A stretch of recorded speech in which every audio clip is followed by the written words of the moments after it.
우리 하나님 말씀 보겠습니다. 데살로니가전서 5장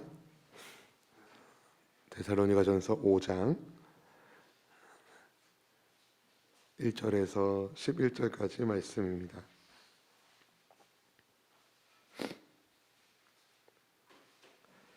신약성경 데살로니가전서 5장 1절에서 11절까지 말씀, 제가 한 절, 여러분이 한 절 교독하여 읽겠습니다. 형제들아, 때와 시기에 관하여는 너희에게 쓸 것이 없음은 주의 날이 밤에 도둑같이 이를 줄을 너희 자신이 자세히. 그들이 평안하다 안전하다 할 그때에 임신한 여자에게 해산의 고통이 이름과 같이 멸망이 갑자기 그들에게 이르리니 결코 피하지 못하리라. 형제들아, 그날이 도둑같이 너희에게 임하지 못하리. 너희는 다 빛의 아들이요 낮의 아들이라. 우리가 밤이나 어둠에 속하지 아니하나니 그러므로 우리는 다른 아들과 같이 자지 말고 오직 깨어 정신을 차릴지라. 자는 자들은 밤에 자고 취하는 자들은 밤에 취하되 우리는 낮에 속하였으니 정신을 차리고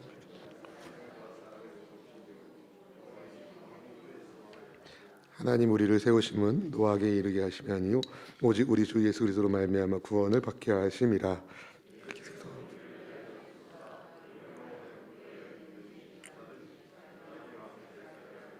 함께 읽을까요? 그러므로 피차 권면하고 서로 덕을 세우기를 너희가 하는 것 같이 하라. 아멘. 아멘. 오늘 2020년 10월 22일 목요일 새벽에 우리 복음의 은혜를 사모하고 또 예수님을 영접하고 또 하나님의 자녀가 된 우리 모두에게 하나님이 큰 은혜를 베풀어 줄 줄로 믿습니다. 아버지께서 하나님께서 오늘도 여러분과 동행하여 주시고 주님의 크신 은총 속에서 여러분 사랑으로 지켜주신 줄로 믿습니다.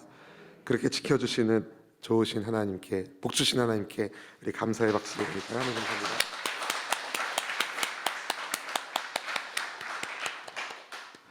여러분 한번 생각해 보셨습니까? 하나님은 왜 우리에게 주님 오신 때를 정확하게 알려주지 않으셨을까?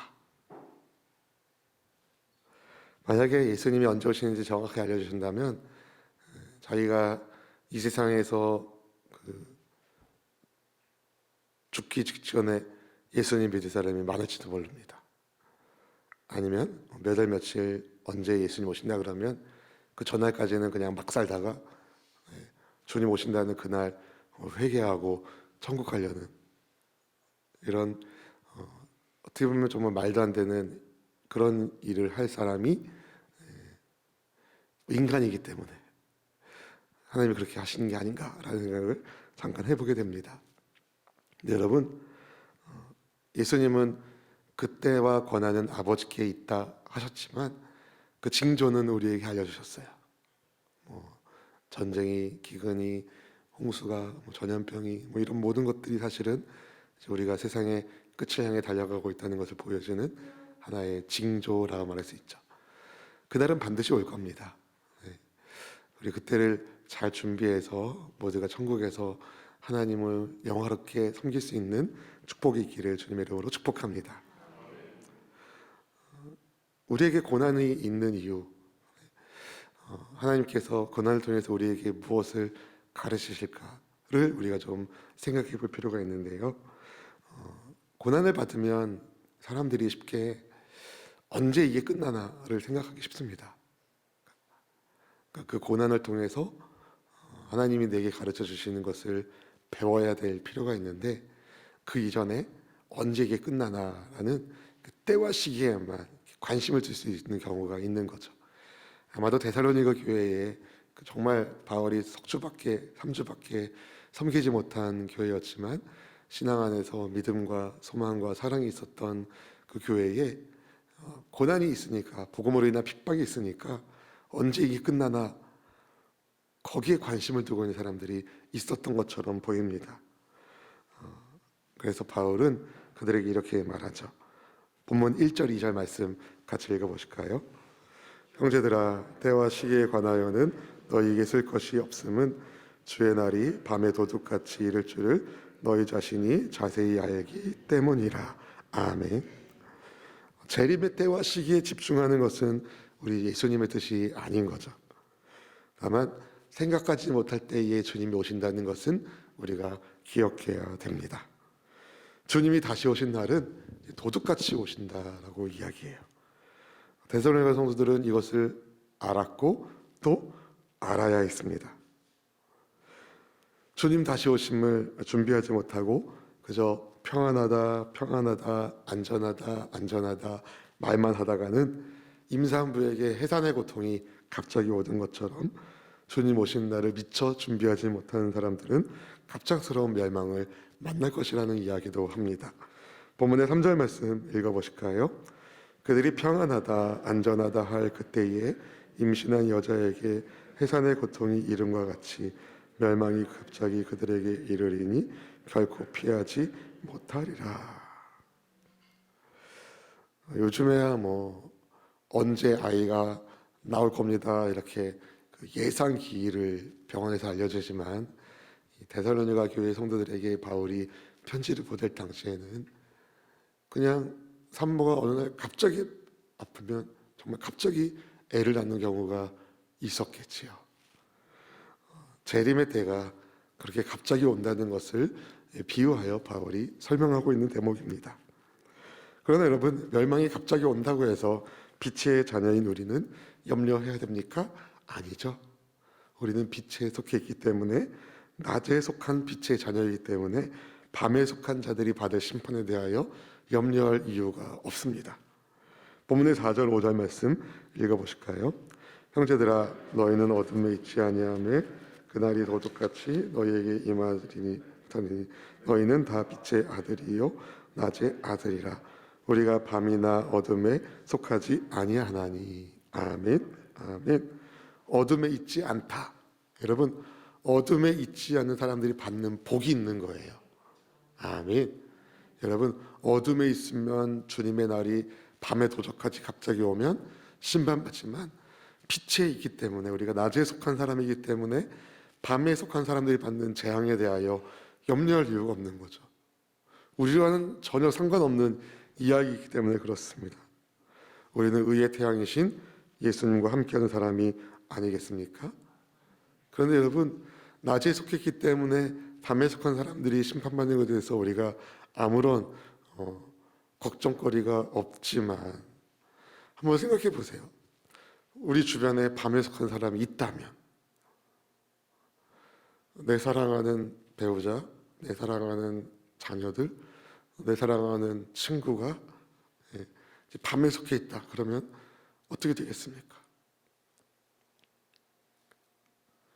어제 우리 주창 목사님이 설교 중에 얘기했던 그 성도님들이 수학학원 운영하시는 성도님 신방을 갔는데, 그분이 신앙을 갖게 된 게 참 귀하더라고요. 그 아주 친한 친구가 있는데 믿음이 좋은 친구였어요. 지금도 좋고, 근데 그 친구가 이제 임신을 해서 이제 막달이 됐는데 남편이 쓰러진 거예요. 뇌졸중으로 쓰러진 거예요. 그런데 이 임신한 이 친구분이 그 기도 부탁을 한 거죠. 그러니까 믿지 않는 친구들한테도 기도 부탁을 한 거예요. 너희들이 기도해 주면 하나님이 내 남편 일으켜 주실 것 같다고. 그러니까 고난을 받았을 때에 이 친구분이 믿음의 반응을 한 거죠. 기도 부탁을 하고, 이제 물론 그분이 섬기고 있는 교회에 기도 부탁을 했겠죠. 그런데 자기 친구들한테도, 믿지 않는 친구들한테도 기도 부탁을 한 거예요. 근데 하나님이 그 기도를 들어주셨죠. 그래서 남편이 정상으로 회복하고, 가족이 아니면 남편이 그렇게 쓰러졌다 이러는 사람인지 아무도 모를 만큼 회복이 된 거예요. 근데 이게 그 우리 성도님한테 되게 충격적으로 다가온 거예요. 어떻게 그런 임신 막달에 그런 고난이 왔을 때 어떻게 그렇게 믿음의 반응을 할 수 있는가? 거기서부터 이제 하나님이 그분을 만져주기 시작하신 거죠. 그래서 이제 교회에 오게 되셨고, 또 온라인 예배를 드리다가 이제 염려를 주님께 맡기고 감사라는 메시지를 듣고 감사를 할 때 하나님이 만져주시는 영적인 체험을 하시게 된 거죠. 여러분, 우리가 낮에 있기 때문에 어둠에 속한 사람들이 받을 심판에 대해서는 우리가 걱정할 필요가 없지만, 어둠에 있는 사람들을 그냥 내버려 두는 것은 하나님의 뜻이 아닙니다. 왜냐하면 하나님은 모든 사람이 다 낮에 속하기를 원하시기 때문이죠. 아멘. 예수님의 사람으로, 낮에 속한 사람으로 우리는 이 시기를 어떻게 살아야 될까요? 밤에 있는 사람들을 건져내야죠. 아멘. 여러분 가족 중에 밤에 속한 사람이 있다면 믿음의 손을 내밀어 주십시오. 우리가 믿음으로 사는 것을 가족들이 보는 거죠. 친구들이 보는 거죠. 어려움을 당할 때에 세상 사람들처럼 그렇게 반응하지 않고 믿음으로 기도하면서 하나님의 그 체험을 경험하면, 여러분, 누가 하나님의 살아계심에 대하여 뭐라고 말할 수 있겠습니까? 그 증거가 있는데, 여러분이 바로 그 증거가 되는데, 바라기는 여러분 한 분 한 분이 살아계신 하나님의 역사하심의 증거가 될 수 있기를 주님의 이름으로 축복합니다. 그러려면 우리가 깨어 있어야 되는 거예요. 깨어 있어야 된다. 본문의 6절 말씀을 같이 읽어보실까요?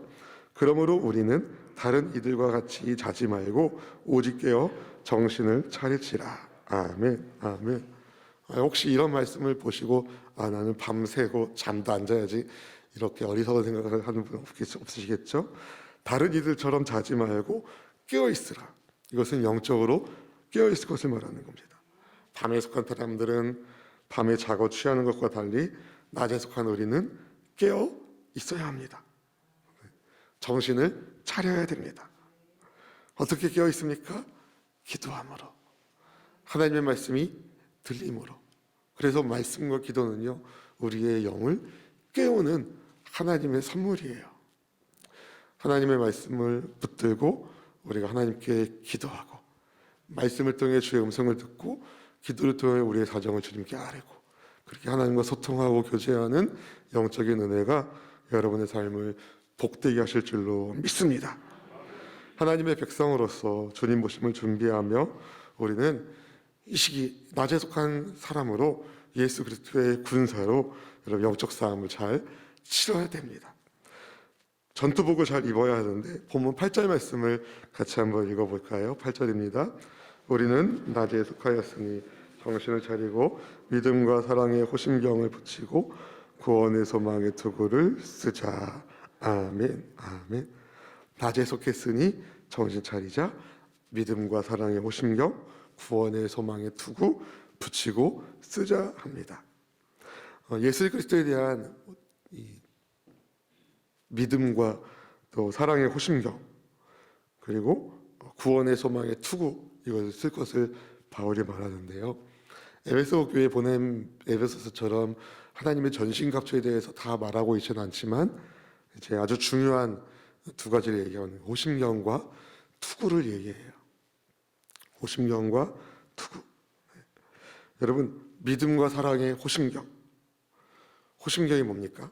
이제 심장을 지키는 거거든요. 보호하는 거. 보호할 때 마음심. 호심경이 심장을 보호하는 겁니다. 그리고 투구는 머리에 쓰는 거죠. 마음과 생각을 지키라는 거예요. 언제요? 영적 전쟁할 때. 영적 전쟁할 때 사단이 가장 치열하게 침노하는 부분이 우리 마음과 생각입니다. 그리고 생명의 근원이 우리 마음에 있어요. 마음이 동하면 생각이 움직이고, 생각이 움직이면 사람들의 행동이 바뀌거든요. 그래서 우리는 마음과 생각을 지켜야 됩니다. 어떻게 지킵니까?